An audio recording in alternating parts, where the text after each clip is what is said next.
जुड़ने के लिए पूरी जानकारी के लिए आपका बहुत बहुत शुक्रिया। बड़ी खबर कि इंटरनेशनल कोर्ट ऑफ जस्टिस में चीन को घसीटा गया है।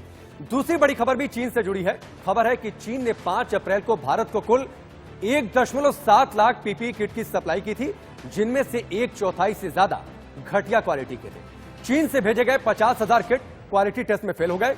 इनमें से ज्यादातर डोनेशन के तौर पर भेजे गए। इन किटों की जांच डीआरडीओ के ग्वालियर लैब में की गई थी, जिनमें से इन्हें घटिया क्वालिटी का पाया गया। यानी चीन की एक और चाल। दुनिया जब इस बीमारी से जूझ रही है, भारत में भी लॉकडाउन लागू है, लोग अपने घरों में बंद हैं। लगातार भारत की कोशिश है सैंपलिंग को कैसे बढ़ाया जाए, किस तरीके से रैपिड स्तर पर टेस्ट शुरू किए जाएं। पाकिस्तान पड़ोसी मुल्क भी इससे जूझ रहा है। चीन से बड़े पैमाने पर टेस्ट किट मंगाए गए थे भारत में, लेकिन उनमें से ज्यादातर उनमें से घटिया क्वालिटी के हैं। न्यूज़रूम का रुख कर लेते हैं, हमारे सहयोगी राजीव जुड़ चुके हैं। राजीव, चीन के लिए शायद उसकी चाल हमेशा नापाक रहेगी, क्योंकि वो मौका नहीं देखता है, क्राइसिस का वक्त नहीं देखता है। और अब जबकि दुनिया करा रही है, भारत में लोग अपने घरों में बंद हैं, जो टेस्ट किट वहां से आ रहे हैं उनमें से अधिकतर घटिया क्वालिटी के।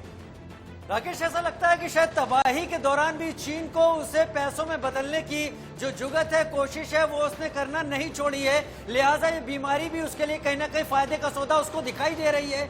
तभी जो 5 अप्रैल को किट भारत भेजी गई 1,70,000, इसमें से 50,000 किट जो कि सी या एफडीए अप्रूव नहीं थी। एफडीए अमेरिका की संस्था है, वो अप्रूव नहीं थी। लिहाजा उनकी जांच ग्वालियर में डीआरडीओ सेंटर पर हुई और वो फेल हो गई। यहां पर इस डर को समझा जा सकता है कि अगर ये किट्स इस्तेमाल हो जाती तो भारत में क्या होता, क्योंकि ये किट्स पर्सनल प्रोटेक्टिव इक्विपमेंट ये उनके द्वारा इस्तेमाल की जाती है, जो कि इस पूरी। और राजीव, ये कोई पहला मामला नहीं है। ऐसा नहीं है कि चीन ने सिर्फ भारत को ऐसी सप्लाई की। पाकिस्तान में जो मास्क गए थे कुछ दिनों पहले, खबर आई थी कितनी घटिया क्वालिटी के थे।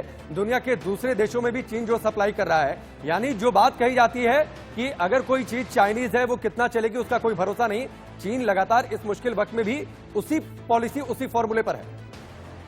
घटिया क्वालिटी नहीं, वो तो रिपोर्ट से थी कि अंडर गारमेंट्स के बना के उन्होंने वहां भेज दिए थे, जिसे वहां पर कतर हॉस्पिटल को भेजा गया तो डॉक्टर्स ने एकदम रिजेक्ट कर दिए।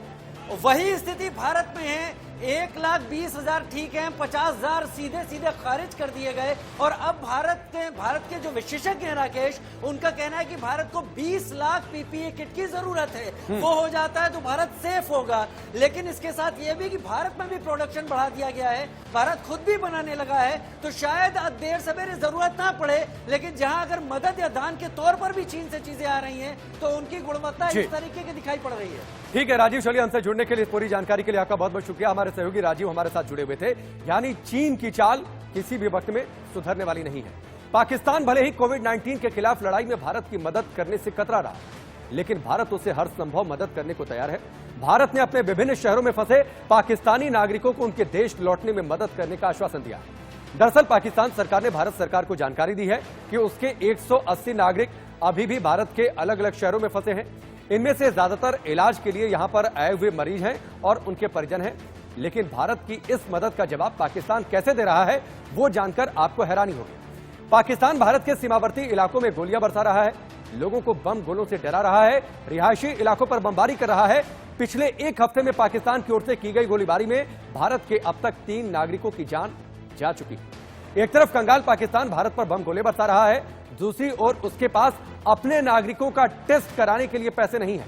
एक रिपोर्ट के मुताबिक पाकिस्तान में करीब 2 लाख लोगों को बिना कोरोना टेस्ट कराए अस्पतालों से वापस लौटा दिया गया। पाकिस्तान में लोगों का तो बुरा हाल है कि डॉक्टर्स और मेडिकल स्टाफ भी बदहाल है। उनके पास पीपीई किट नहीं है। 50 से ज्यादा डॉक्टर्स और सैकड़ों नर्स कोरोना पॉजिटिव होने के कारण मौत के मुहाने पर हैं। अपने नागरिकों और मेडिकल स्टाफ की परवाह न करने वाले इमरान खान को आतंकियों की कितनी परवाह है, एक बार फिर उन्होंने साबित कर दिया। दरअसल कोरोना की आड़ में पाकिस्तान की अदालत में हाफिज के खिलाफ आतंकी गतिविधि मामले में सुनवाई अनिश्चित काल के लिए टाल दी गई है। रोहित पुनेठा हमारे साथ जुड़ चुके हैं। उससे पहले 3 तस्वीरें हमने टेलीविजन स्क्रीन पर रखी है। मदद के जवाब में पाकिस्तान गोलीबारी कर रहा है। कोरोना के आगे पाकिस्तान ने घुटने टेक दिए हैं, लेकिन जो पाकिस्तान की असली सूरत है इस संकट के काल में सामने आ रही है। सीधे न्यूज़रूम का रुख कर लेते हैं। रोहित हमारे सहयोगी जुड़े हैं। रोहित, मुश्किल का वक्त है, पूरी दुनिया जूझ रही है। पाकिस्तान के पास इतना इंफ्रास्ट्रक्चर नहीं तो वो किसी एक शहर की भी केयर कर सके, लेकिन उसके आड़ में आतंकी गतिविधियों को कैसे आगे बढ़ाया जाए, कैसे आतंकियों को शह दिया जाए, ये पाकिस्तान लगातार अपना एजेंडा सिद्ध कर रहा है। देखिए राकेश, हमेशा से ही पाकिस्तान का एजेंडा रहा है और मैं अगर अभी आपको बताऊं पाकिस्तान की जो ताज़ा हालत है वो इतनी दयनीय है कि पाकिस्तान ने अपना जो लॉकडाउन है कोरोना वायरस के चलते वो 30 अप्रैल तक बढ़ा दिया है। लेकिन मैं आपको बता दूं कि जो वहां के व्यापारी हैं और कारोबारी हैं, खासतौर पर सिंध प्रांत के जो व्यापारी और कारोबारी हैं, उन्होंने अपनी सरकार का आदेश मानने से इनकार कर दिया है। वो सीधे तौर पर यह कह रहे हैं कि भाई आपने हमारे खाने पीने का कोई इंतजाम किया नहीं, आप हमारे उद्योग धंधे बंद कराने पर तुले हुए हैं, ठीक तरीके से लोगों को खाना उपलब्ध नहीं करा पा रहे हैं। तो आप ये सोचिए कि इमरान खान की सरकार का आदेश नल एंड वॉइड वहां पर एक तरीके से हो गया है। दुकानें वहां पर खुल रही हैं, कारोबार वहां पर चल रहे हैं और कई ऐसे छोटे कारोबारी हैं जिनके यहां 100-50 लोग काम करते हैं, वो पहुंच रहे हैं अपने कारोबार करने में, फैक्ट्रियों में प्रोडक्शन हो रहा है और वो पाकिस्तान भारत से भीख मांगता है कि हमारे लोग फंसे हुए हैं, उनको आप निकालने में मदद कीजिए। भारत फिर भी मानवीयता को सबसे आगे रखता है क्योंकि हमेशा, इसीलिए भारत ने कहा कि ठीक है हम आपकी मदद करेंगे और भारत का विदेश मंत्रालय लगातार ये प्रयास कर रहा है कि जो 80 पाकिस्तानी नागरिक हिंदुस्तान में फंसे हुए हैं, जिनमें से ज्यादातर मेडिकल वीजा पर हिंदुस्तान आए हुए हैं ट्रीटमेंट कराने के लिए, तो इस मानवीय एंगल को आगे रखते हुए भारत ये कह रहा है कि ठीक है सभी लोगों को हम चिन्हित कर वापस पाकिस्तान भेजने की हम कोशिश कर रहे हैं। लेकिन उसके बावजूद आप पाकिस्तान की हरकतें देखिए क्या कर रहे हैं। अभी आपको याद होगा कुछ वक्त पहले बॉर्डर पर किस तरीके से पाकिस्तान ने शेलिंग की थी। पिछले 1 महीने से लगातार पाकिस्तान फायरिंग कर रहा है बॉर्डर पर और मैं आपको बता दूं कि हमारे बॉर्डर पर करीब जो 2 दर्जन के आसपास जो घर हैं वो इस दौरान पाकिस्तान की फायरिंग और जो गोलाबारी हुई थी उसमें तबाह हो चुके हैं। हमारे 3 लोग मारे जा चुके हैं। पिछले दिनों हमारे 5 जवान शहीद हुए थे। लेकिन इन सब के बावजूद चूंकि कोरोना एक वैश्विक महामारी है, एक बड़ा रूप ले चुकी है, लाखों लोगों की जान ले चुकी है, तो इन सबको देखते हुए भारत एक मानवीय एंगल के तहत, एक मानवीय संवेदना के तहत पाकिस्तान की मदद करने को तैयार है। लेकिन फिर भी कहते हैं ना कि पाकिस्तान का सीधा सीधा एक ही एजेंडा है, मुख में राम बगल में छुरी। नहीं, लेकिन रोहित एक और बड़ा सवाल है कि हम तो उनके नागरिकों की मदद कर रहे हैं, लेकिन वो क्या कर रहे हैं, सीमा पर जो रिहायशी इलाके हैं वहां पर बम बरसा रहे हैं। हाफिज सईद पर जो मुकदमा चल रहा था उसे अनिश्चित काल के लिए टाल दिया गया है। बिल्कुल राकेश, मैं यही बताने की कोशिश कर रहा हूं कि देखिए कोई भी हम पड़ोसी देश हैं, दोस्ती आगे तभी बढ़ती है जब दोनों तरफ से हाथ आगे बढ़ते हैं। लेकिन पाकिस्तान का हाथ हमेशा हिंदुस्तान की पीठ की तरफ रहा है और उस हाथ में हमेशा से खंजर रहता है। पाकिस्तान हमेशा से यही करता आया है और अब भी यही कर रहा है और पाकिस्तान अपनी आर्थिक स्थिति को समझ नहीं पा रहा है। मैं अप्रैल की शुरुआत की एक रिपोर्ट का मैं जिक्र यहां पर करना चाहूंगा और यह खुद पाकिस्तान की अपनी इंटरनल रिपोर्ट थी कि पाकिस्तान जो लॉकडाउन है, जो पाकिस्तान में शुरुआती लॉकडाउन किया गया था, उसके चलते पाकिस्तान की अर्थव्यवस्था को इतना नुकसान पहुंचेगा कि 2500 अरब डॉलर का नुकसान पाकिस्तान की अर्थव्यवस्था को होगा। 2500 अरब का नुकसान होगा और करीब 1 करोड़ 85 लाख नौकरियां पाकिस्तान में जाएंगी। इन सब के बावजूद जो सबसे जरूरी होता है कोरोना के काल में, डॉक्टर्स को पीपीई किट वगैरह देना, वो सब नहीं हो पा रहा है पाकिस्तान। ठीक है रोहित, चलिए फिलहाल हमसे जुड़ने के लिए, पूरी जानकारी के लिए आपका बहुत बहुत शुक्रिया। रोहित हमारे सहयोगी जुड़े हुए थे न्यूज रूम से। इस बीच सूत्रों के हवाले से एक और बड़ी खबर आ रही है कि तबलीगी मरकज के अंदर मौलाना साद कोरोना पॉजिटिव नहीं है। सूत्रों की माने तो साद के कोरोना टेस्ट की रिपोर्ट नेगेटिव आई है। साथ ही यह खबर भी आ रही है कि मौलाना साद दिल्ली के जाकिर नगर इलाके में ही कहीं छिपा हुआ है। निजी डॉक्टरों की टीम साद का हेल्थ चेकअप करती है। वहीं यूपी में रहने वाले साद के 2 रिश्तेदार कोरोना वायरस की चपेट में आ गए हैं। उनके रिपोर्ट पॉजिटिव आई है। दोनों रिश्तेदार भी मरकज पहुंचे हुए थे, लेकिन मौलाना साद की रिपोर्ट नेगेटिव आई है।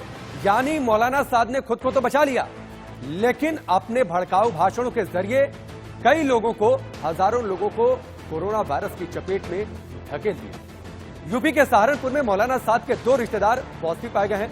सहारनपुर से हमारे सहयोगी चंद्रभान सिंह की इस रिपोर्ट को आप देखें। कोरोना पॉजिटिव आया है और ये दोनों रिश्तेदार सहारनपुर में ही रह रहे थे और इससे पहले ये दोनों रिश्तेदार जो है लॉकडाउन से पहले निजामुद्दीन के मरकज के पास किसी होटल में वहाँ पे ठहरे हुए थे और जिस बात को इनके द्वारा छुपाया गया और बाद में जब सीडीआर में पुलिस की जांच हुई और सीडीआर में वो चीज़ सामने आई और इन दोनों की हिस्ट्री जब निकाली गई तो उसमें एक चीज़ सामने आ गई कि ये दोनों जो है निजामुद्दीन ठहरे थे और बाद में जब इसकी जांच की गई, इनके कोरोना की जांच की गई तो इसमें इनके कोरोना पॉजिटिव भी पाया गया। हालांकि जिस इलाके में ये दीनानाथ बाजार पड़ता है और ये दीनानाथ बाजार थाना मंडी इलाके में है और इस इलाके को पूरी तरह सील कर दिया गया है और हालांकि पुलिस अब और भी जो तफ्तीश में जुटी हुई है, साथ ही जो है इसी मामले में 4 लोगों के खिलाफ मुकदमा भी दर्ज किया गया है। सहारनपुर से चंद्रभान सिंह, इंडिया न्यूज़।